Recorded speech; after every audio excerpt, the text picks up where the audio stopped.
Welcome to Cloud Radio, made for full-stack cloud operators. Cloud Radio covers all aspects of the business of software. All right. Excited to have Ashley Acosta on the show today. She's got a great background. She was on the founding team at Brex, Pipe, and now she's creating a whole new business called Maca. I can mispronounce anything, but it's a pricing-focused operating system. And Ashley, do you want to tell everyone more about what you're up to and your background? Of course. Well, thank you, Matt, so much for having me on the show. Yeah, a little bit of my background dates back actually to, I grew up in New Jersey. I was intensely pre-med from 14 on, ended up going to Cornell and actually majored in nutrition because I felt like doctors didn't know enough about nutrition. While I was there, a number of friends were going out and getting iBanking and consulting gigs. And I kind of wanted to explore, if there was a different path because I'd been so tunnel visioned on it. Ended up going to Mount Sinai. So I'm actually here based in New York. It's just uptown. I was working with the chairman of orthopedic surgery, Evan Flato, on tendon repair, regeneration. He's kind of like the mentee of the father of modern day shoulder surgery. So him and Charles Neer own like most of the patents in the shoulder. Ended up simultaneously working for the chairman of neurosurgery on a medical device that I approached him with. And we got some engineers on board and built a prototype. Although they weren't as serious, I think, on really seeing it through. I kind of spearheaded this whole idea that, a device or a service has so much impact outside the bounds of just a single person, right? If you're going into the field. And so I went out to Silicon Valley to check it out. And I did consulting for a year for large cap pharma. It was an easy kind of business transition. Although no one wanted to hire me, they thought I was going right back to med school. And so I actually got myself posted on YC's Bookface as a sales and BD consultant, which I had no business doing at the time. And then ended up actually getting my foot in the door in the health tech kind of sector for a few years, impressed some of the right folks, and then ended up basically getting put in front of Peter Thiel's recruiter, who was one of our early investors at Brex, Peterson Conway. He's now with Joe at AVC. And I ended up joining as the seventh employee at Brex. So a lot of the kind of early work, right, on early partnerships, reward partnerships. We were actually the first tech company to partner with AWS that wasn't a VC firm or an accelerator.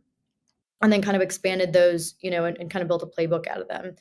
Started to push sales up market behind Sam Blond, who's now at Founders Fund, and learned a great amount from him as well. As we were going up market, right, we started to see kind of more competitors in the space and wanted to better understand how we could, have more uplift and have more impact and value through product offerings. So I started spearheading a lot of the relationship management efforts and working closely with product engineering to identify those levers. Brex was trying to create a product role for me actually here in New York. And I ended up, at the time, there was a lot of moving pieces. COVID had also just hit. So I ended up actually joining Pipe as a sixth employee. I think it's easier to ride the wave of a successful company. I think it's really hard to continue to reproduce that pattern, right? It's a small sector, and I was really interested in doing that.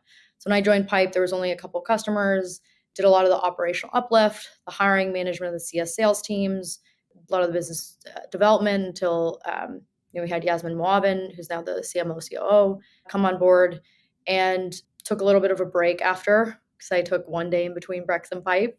And naturally, what you do when you take a break is you hire a professional coach to train you for half Ironmans. So that's obviously what I did. And through that process, I was actually just advising companies to just kind of see what's out there and, stay kind of fresh. And I realized that most companies really struggle with pricing. And so that was kind of the beginning of understanding that there was a rooted problem in essentially every company and in every industry, right? But SaaS and kind of fintech are the sectors that I know more. And that was kind of the start of Maca and building, the first operating system for value-based pricing. So really helping companies build that kind of iterative engine that allows you to price as tech companies grow and scale and your customers grow and change. We are in a very unique sector in that sense that we are constantly changing. Our products are getting added value. There's customers that are using the products in ways that we didn't realize, right? And so that product value really changes as you grow and scale. Interesting. And to frame, the problem you're tackling, which is pricing, how much revenue leakage is there, like ballpark, typical company that hasn't optimized? Like, what are they leaving on the table? Yeah, so it's an interesting question. I think you can either look at that in one of two ways. You can look at it from a snapshot perspective. So if we look at the data today, right, what is that revenue loss that we could have had if we had made some changes a year ago, say, right? If you take that from a lifetime standpoint, it could be hundreds of millions of dollars, right? Depending on the stage of the company. So I think it can be broken down into different stages, but it's also kind of how you slice and dice that data. So if you can think about Maca as kind of a hub for data, right? And so what we've done is we've basically said, okay, what if we gather these different data sources? So think like a CRM. So we've got HubSpot, we have a really big partnership with Salesforce. Two is accounting, systems. So ERPs, QBO, NetSuite, right? Kind of similar segment of folks that are overlapping on Salesforce and NetSuite. And then the third is data warehouses, right? Which is it's different data. It's unstructured. So the way that Salesforce is very structured and you can pull like objects and fields, you can think of Snowflake almost as like a picnic blanket that someone tells you, like, look at this square, right? And so you consolidate all those pieces together. And then what we do is, right, we've visualized it. And then now we have a product that allows you to basically continue to explore what these data sources mean, where they're coming from, in a way that's a little bit different from, like, I would say a Look or a Tableau, where it's kind of these stagnant dashboards that require, some staffing and kind of engineering and some help to really put it all together. And so we've found, even in just like the first month of working with folks, that you have, double digits, I mean, even like 15%, of a revenue increase in pieces that were just basically slipping through the cracks in some sense, right? If you look at these data sources, you can say, well, even though you can build these dashboards in Salesforce, you're not pulling this holistic view of revenue, right? You're just focused on Salesforce. And typically those dashboards aren't going to be updated except for maybe once a year. So there's a lot of opportunities to have that slip through the cracks, right? We were working with a business that thought that they had 2 revenue channels. Turns out they had 7, because the reps were actually selling different, pricing structures that weren't actually technically approved, but it kind of just bypassed the whole system, right? And that actually happens quite often if you think about the way that SaaS is sold in pricing plans, right? So if you take like a good, better, best model, right? Basic, professional, enterprise, the chances that all the reps are selling within those structures are probably fairly low, right? It might be like more like 50-50 as you grow in scale. And so the idea is looking at that 50% that isn't part of those plans and saying, hey, is there something here? Is there a product feature that has added value? Should something be a component of these pricing plans, or should it be an add-on and actually addressed to each of them, right? How does that actually, what is the scenario planning situation that you can actually get to understand that value and align it with the usage of the products that you build? And like when you're getting down to the product level, are you capturing like product analytics, or like how are you capturing this unique data that it all sounds like incredibly interesting, but I'm also just trying to understand like how your insights engine kind of finds all of these opportunities. Yeah, so some of it is some kind of like mapping analysis, if you will, because obviously there's different IDs for each of these segments. So like Snowflake is structured very differently than Salesforce. But once you have that, right, you can start to see, I mean, we were seeing like you can see if a company's, new product is actually being used, or like why it's dropping, right?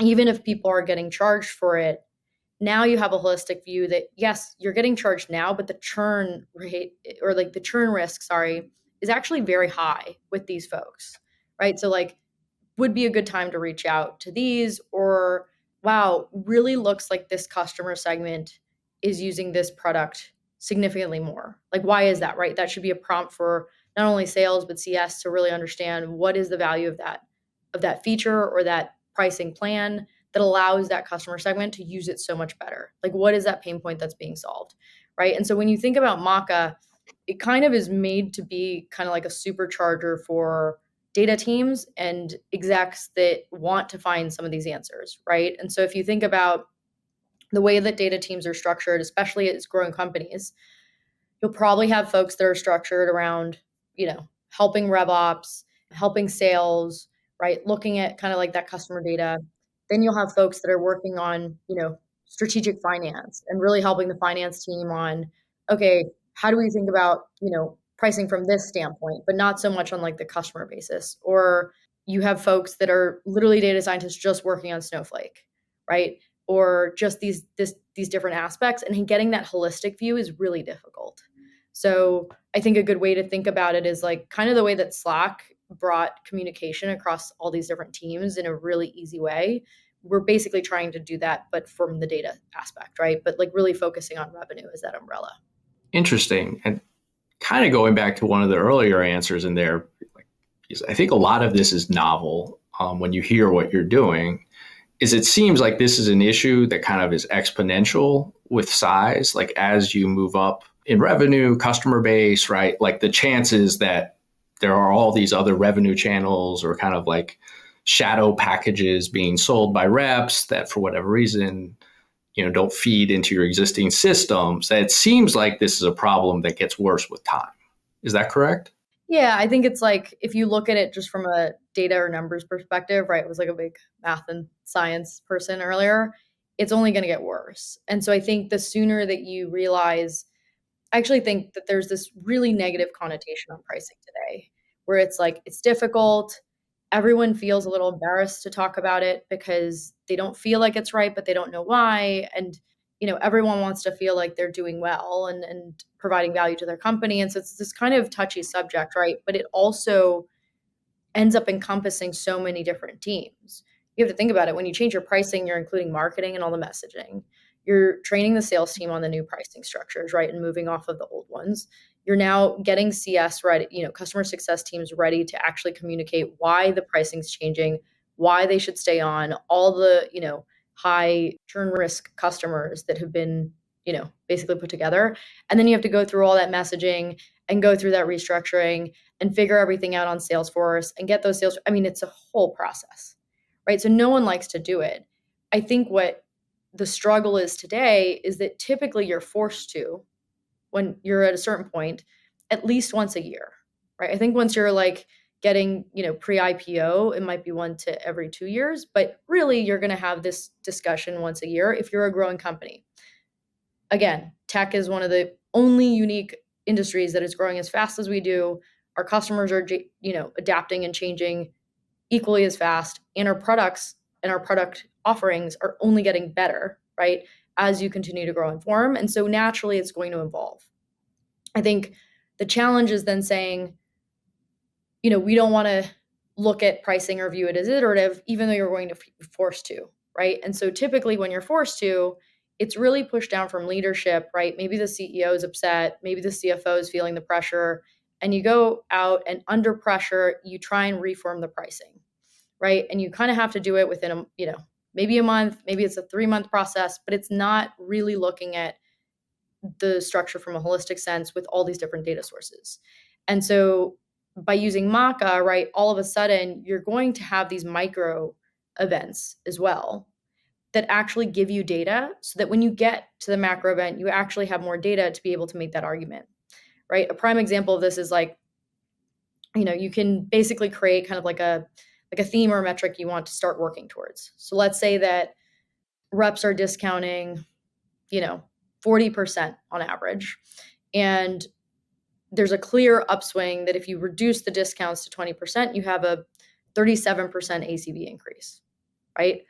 Well, it's going to be really abrasive to go ahead and just cut those discounts quite a bit, right? And so what you want to do is you want to start saying, okay, if we're going to work towards this, what are the deals that come through that are actually giving us data that allow us to go to the leadership and say, yes, this is something that's valid, right? We're actually going to increase our ACV on this. We've been able to close deals, right, with these discounts. And it helps you kind of get to that stage, as well as, maybe using like our scenario planning tool to then say, hey, if I change these things, what does this look like? Right. And that's using all these different data inputs that now we've had because we understand how to capture that data, how to translate it, and then show it, through our platform. And what would some of those inputs be, like contract term, payment term? Like what would be the offsetting levers to the straight up discount? There's a lot. I think what's really interesting about pricing is that it's so unique to every company. And that's been, I think, the biggest challenge, right? That everyone views it differently. But there are some inputs that are pretty standard across the board, right? So through our partnership with Salesforce, right, we're not only able to take kind of like the standard fields out, but any custom fields that are part of that. So you can start to see that. And, again, by using that and then mapping it accordingly, sure, you can get a lot of insights from Salesforce in general that, again, maybe aren't being captured on those dashboards and are just kind of slipping through the cracks. But then allotting it with, okay, what does this usage look like actually, right, from the customers or for these customer segments? So there's not only like the objects and field inputs that you would be getting from Salesforce or, some items from like a NetSuite that then attach to margins, right? Like margins are really important as you grow and scale. Understanding the margins that you have for these pricing plans is something that candidly has been kind of neglected, I would say, just in the sense of like we wanted to grow and, but when you dig deeper, the floor of these pricing plans still remains to kind of be unknown. And so part of that, and part of the pricing efficiency kind of analysis, right, is basically saying, okay, are these pricing plans working? And if you feel like they're not working, then you should take a look because maybe they're not working, but there's clear reasons why they're not working or areas that you can start to iterate on and change. Some of those are really clear objects and fields from Salesforce. And then some of them are a little bit, maybe unique and custom, where right now for us, that's a great opportunity because the more that we have in variability, the more we basically set for our platform, right? In terms of, okay, this is what we're seeing. It's not standard across the board. We know that, but now we have more data points and more, we're looking at every deal within all the companies.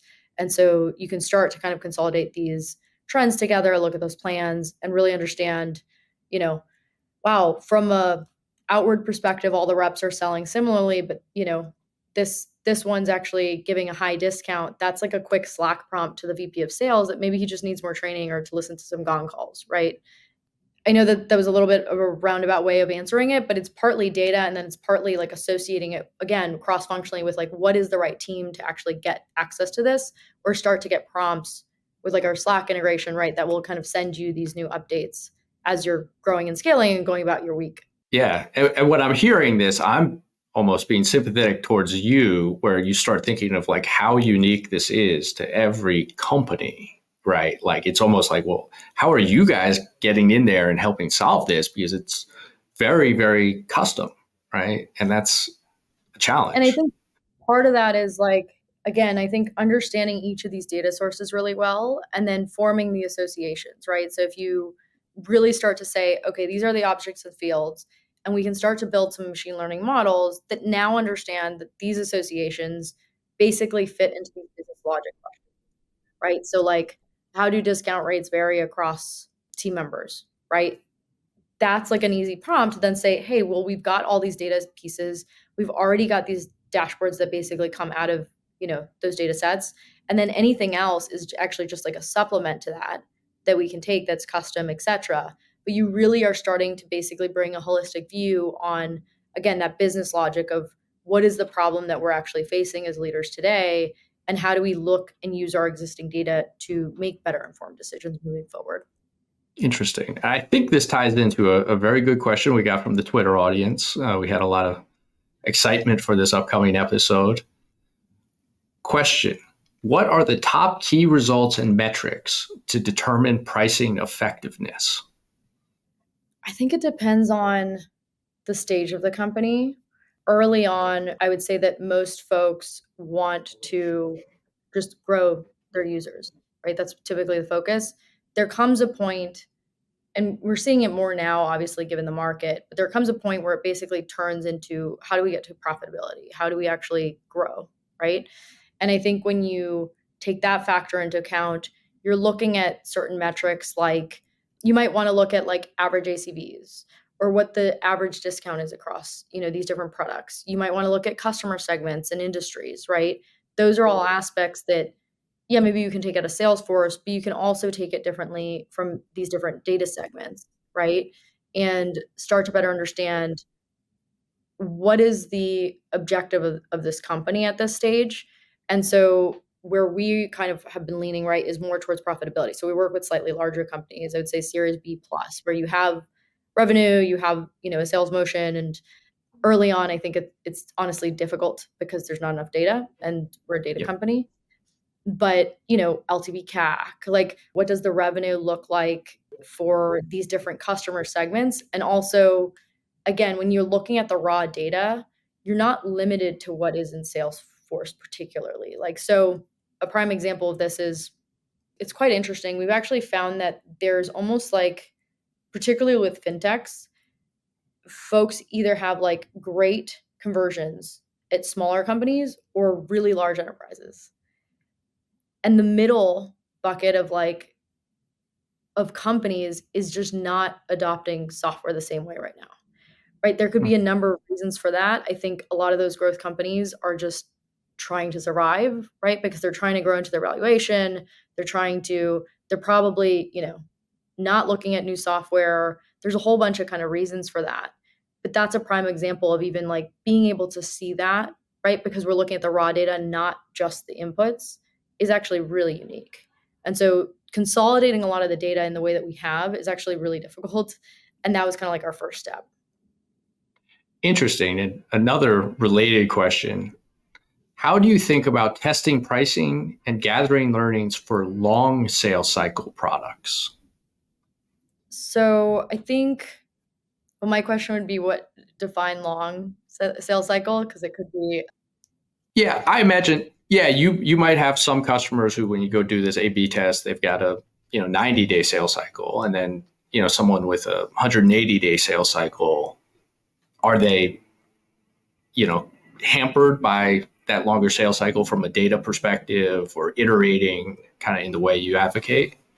Not necessarily. We have some companies that are working with large enterprises, right? So they have less customers in that sense, but and longer sales cycles. I'd say one of them is probably like a 12-month sales cycle. And so, they switch their pricing, but then we're not going to see a lot of that for a while, right? Because like their reps have to go out and start those deals with the new pricing discussions, et cetera. So I wouldn't say that we can certainly work with those companies if that's the question, right? I think it's more of, well, we can only help with the new pricing discussions when deals have been closed, right? Because then we don't have enough data. So hopefully that answers the question, but I think it's more, we can certainly work with them. I think it's just working on a different segment, right? So it's like, I think in that sense, it's probably less important on the specific breakdown of the cost as it is, are people using the product? Right? Like, Yep. do people like the product? What do the product analytics look like? Are users happy with it? Or are you going to have high churn in a low customer segment? That's not great for anyone. Interesting. And then I'll go with a tweet you had that I liked, and one particular area would be these levers that we'll get into from this tweet.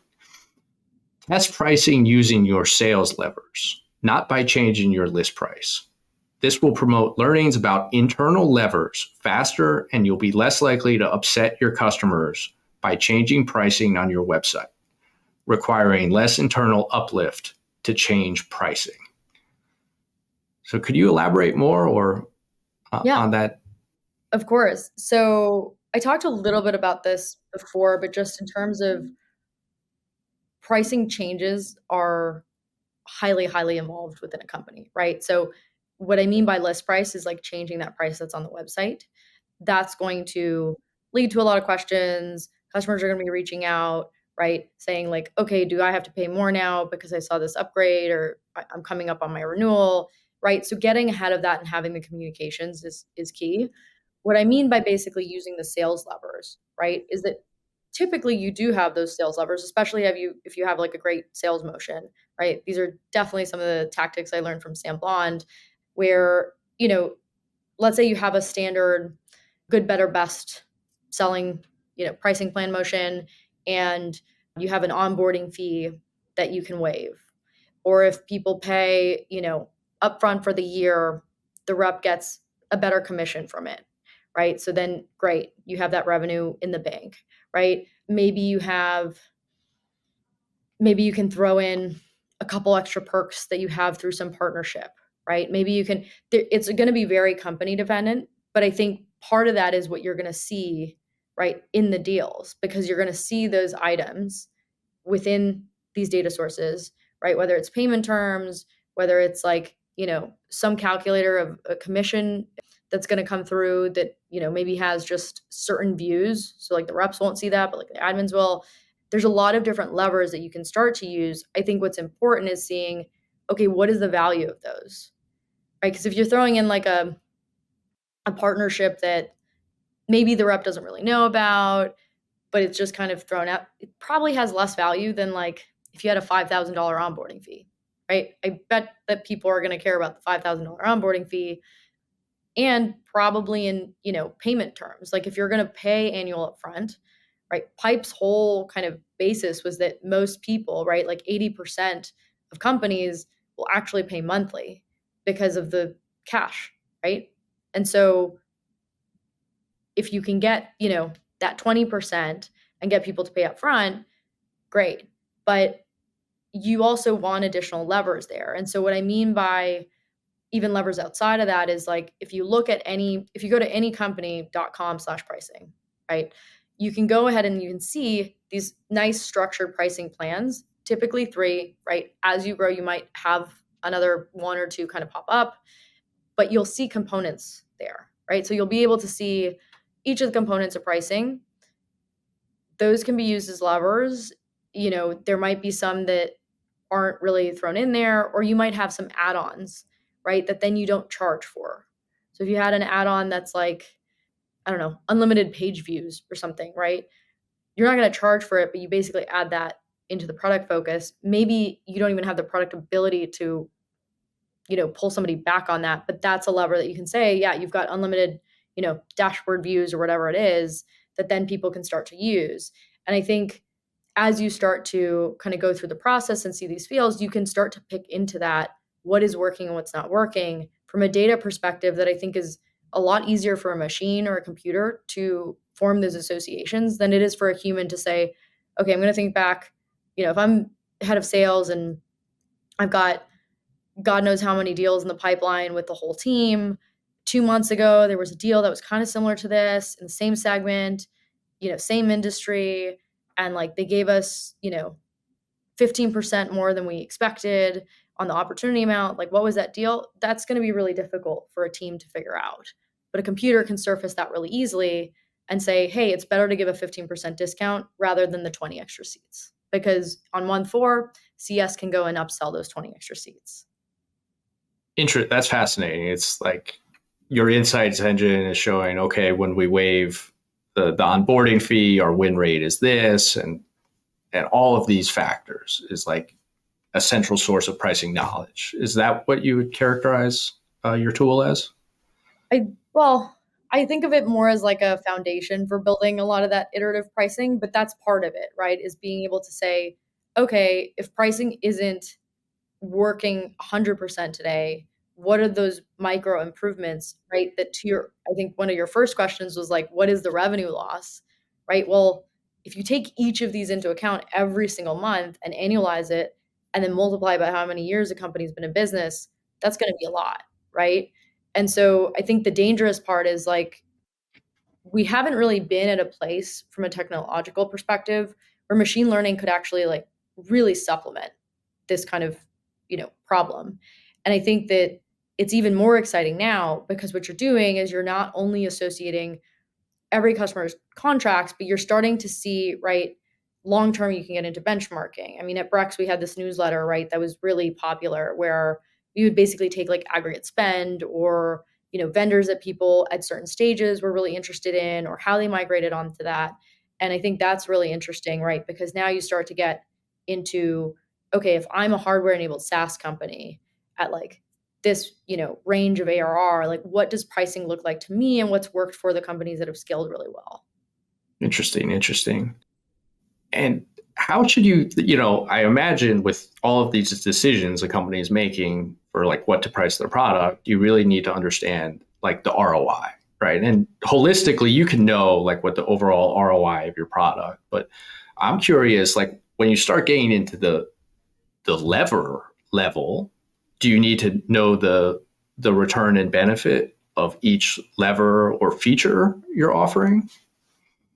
That's where working with us on a more like long-term basis, right, really makes sense because you can start to see that association, right? If you think about like data sets and kind of even from a really basic standpoint, right? When I was doing research at Mount Sinai, it's like, you don't want any data set that's under like an N of 3, because that's not going to be statistically significant. So I think the more months you have, the more associations, the more benefits you'll have, right? It just kind of gets like better and better as you use it. I think, to one of your earlier points on just how companies like kind of grow and how this gets worse, is like, usually when you start a company, right, the CEO says we're going to price this way because I want to see where it lands, or you price according to competitors, right? Well, maybe the competitors haven't gotten their pricing right either. And like, maybe that initial gut feeling was a little bit off.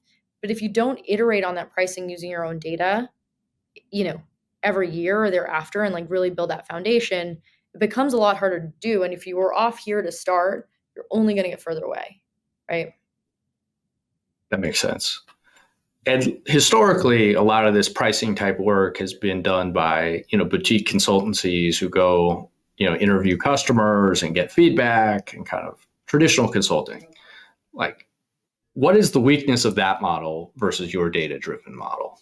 Yeah, I think they're two very different ways to tackle the problem, right? What I would say is, I think if you were to go to, say, like a Simon Kucher, the process is basically they would go through and they would interview a handful of your customers, asking on the willingness to pay for X amount more, right? It's a little bit biased, because if somebody asked me that, I would say I'm not willing to pay more, right?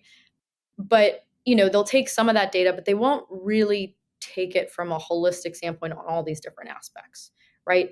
Most of these companies have a pricing matrix, so they'll certainly look at that. They'll certainly look at, not as granular of a level, but basically look according to like the external market heavily. So what I would say is, we look at this more from, how are you doing as a tech company today in terms of your pricing data, right? We help you basically build that foundation to internalize this process moving forward so that you can scale with it. Simon Kucher's SaaS business has 50% of their companies re-engage. Why is that? Because none of this was internalized. There's no institutional knowledge on what was done.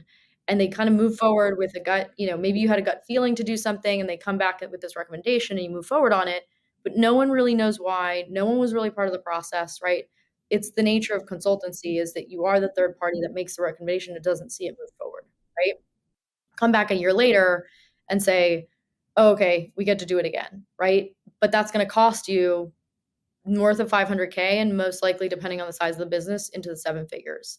And so the question is really, do you want to internalize that early, or do you want to just export that to consultants, because the problem that you're solving for is, how do we compare it to the rest of the market, as opposed to, how are we actually optimizing our internal process today and not letting things slip to the cracks, right? I think I'll be realistic in that Maca doesn't have the whole spectrum of the external market as it stands, because we don't have every SaaS and fintech company on board, right? But that only grows as we grow. But I think it's a little bit two different sentiments on internalizing the process versus, externalizing it.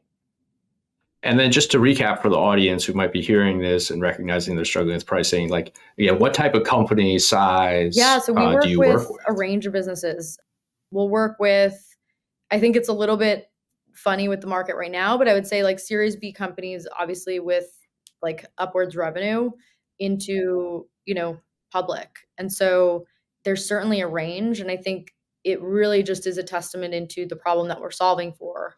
And obviously each of these stages has different problems, right? I would say like a Series B company is kind of just getting to that profitability turn on, how do we actually optimize this? How do we actually grow? How do we, start to scale the business? Whereas a company that's either pre-IPO or public, right, is probably dealing with a lot of inefficiencies across the data team, kind of how I mentioned before, where they have a bunch of different requests from different orgs, but they're not really able to bring it in holistically. And the leadership can't get questions answered based on kind of those siloed efforts, right? And so there's different problems that we address kind of throughout, but we certainly have a range of customers we work with. And then, in terms of like, because there's a lot of data integrations, a lot of fact-specific or company-specific nuances to get, like, what's the time to value, kind of the onboarding with Maca? Yeah, so we've made it, did a lot of work on making this really simple. So it's basically what we're saying is like no code, no maintenance, right? It's basically just like set up once you set it up. So the beginning is essentially just onboarding, it's connecting and hooking up a bunch of your systems, right? So that just like allows us to actually get that data. And then typically, you'll be seeing value, obviously, like as the deals come in through Salesforce, et cetera, you'll see that value in less than a month. I mean, you can see it in like a week from the insights, or you could, kind of at that month mark each month after, you're starting to get that snapshot on what's changing or the trends, right, that are being tracked. And so what that allows you to do is then say, wow, we are getting, these customer insights. These are really valuable. As part of this, you basically get like an exported packet that you can have. And a lot of people are bringing these to offsites right now for discussions on pricing and what they want to do, right?